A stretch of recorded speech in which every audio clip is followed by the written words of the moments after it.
Herkese merhabalar, Lezzet Sistem'e hoş geldiniz. Bugün mutfağımdan tam ölçülü hamuruyla çok lezzetli çiğ kıymayla yapılan gözleme tarifimiz var. Bu nefis gözleme tarifini kahvaltılarınıza yapabilirsiniz. Kesinlikle denemenizi öneriyorum. Deneyecekleri de şimdiden kolaylıklar diliyorum. Tarifimize geçmeden önce malzeme listesini ve ölçülerini açıklamalar kısmına yazıyorum. Oradan da bakabilirsiniz. Gözleme tarifinin önce hamurunu yoğurmakla başlıyorum.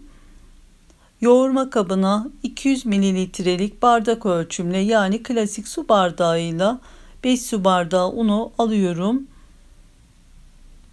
Ortasına küçük bir çukur açıyorum. 1 tatlı kaşığı toz maya koyup aynı bardak ölçüsüyle 1 bardak suyu azar azar ekliyorum. Bir kaşıkla da karıştırarak mayayı eritiyoruz. Üzerine 1 tatlı kaşığı tuz ekliyorum. Sonra aynı bardakla 1 su bardağı daha ılık suyu ekliyorum. Önce elimle hamuru karıştırarak yavaş yavaş hamuru toparlıyorum. Hamurumuzun kıvamı yumuşak, ele yapışmayan bir hamur olmalı. Hamuru karıştırıp toparladıktan sonra hamuru katlayarak ve yumruklayarak yaklaşık 3-4 dakika yoğuruyorum.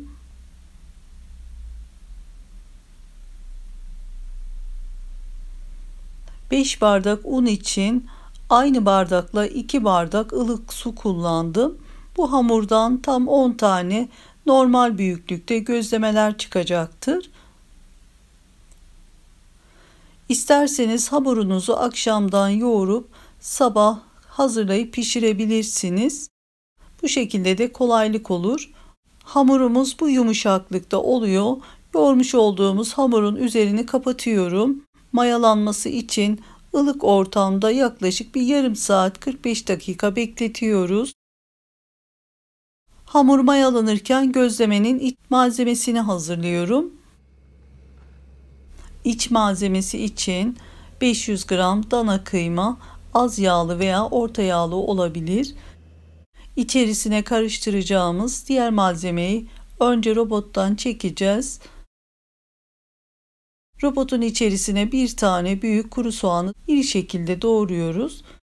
Bir tane sivri biber, bir tane domates, küçük bir parça kapya biber, bir avuç maydanoz. Hepsini biraz küçültüp robottan çekiyorum. Çektiğim karışımı kıymanın içerisine ekliyorum.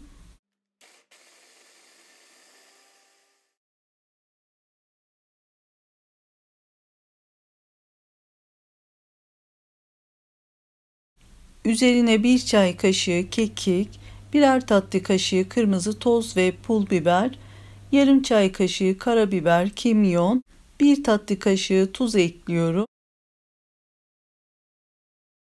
Sizler de istediğiniz baharat ve ölçülerini damak tadınıza göre kullanabilirsiniz. Üzerine yarım çay bardağı sıvı yağ, yarım çay bardağı soğuk su, bütün malzemeyi elimle karıştırarak iyice birbirine yediriyorum.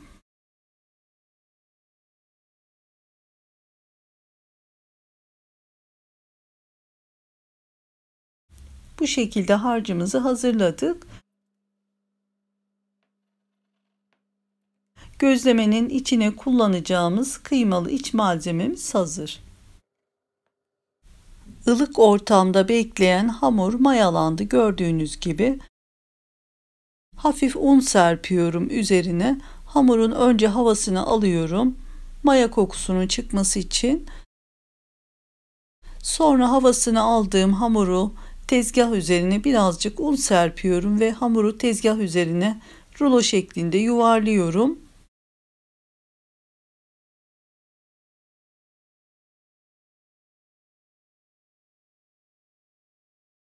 Hamuru bir bıçakla 10 eşit parçaya bölüyorum. Orta büyüklükte gözleme oluyor. Daha küçük olmasını isterseniz 12 tane beze çıkarabilirsiniz. 10 eşit parçaya böldüğüm hamurdan bezeleri yuvarlayıp tezgah üzerine hazırlıyorum. Sonra tahtanın üzerine yapışmaması için biraz un serpiyorum ve bezeleri tahtanın üzerine alıp üzerini kurumaması için buzdolabı poşetiyle örtüyorum. Sonra ilk yaptığım bezeyi alıyorum. Tezgaha yeteri kadar un serpiyoruz. Bir oklava veya merdane ile servis tabağı büyüklüğünde arada un kullanarak oklavaya yapışmasını önlüyoruz. Ve bu büyüklükte hepsini açıp hazırlıyorum.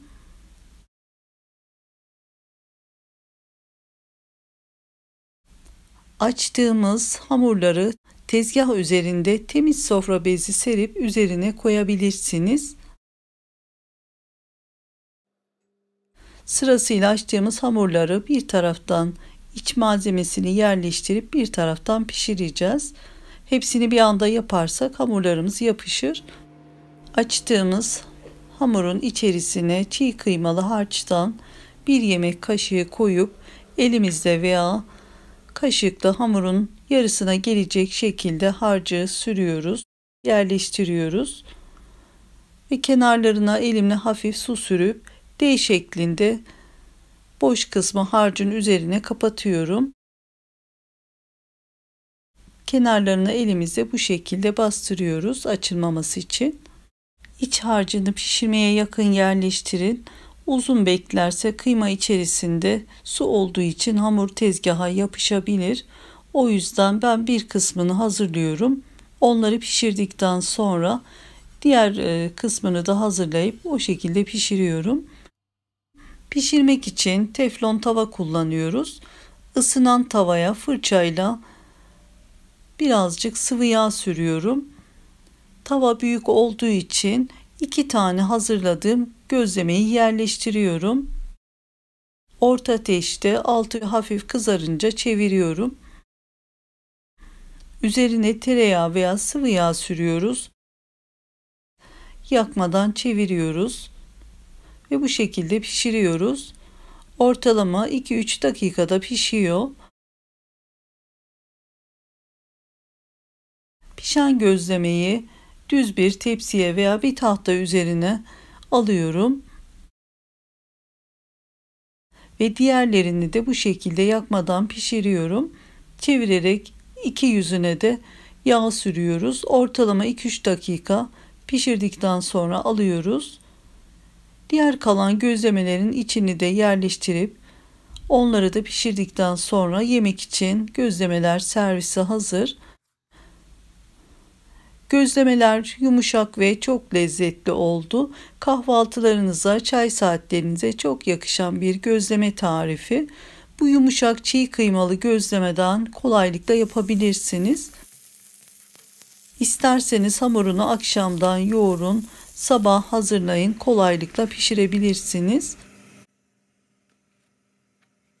Yakından görmeniz için de doku testi yapıyorum. Bir tanesini alıyorum ve bölüyorum.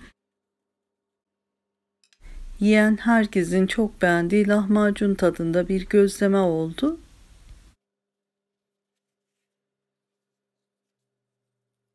İçinde bakın kıymalar pişmiş.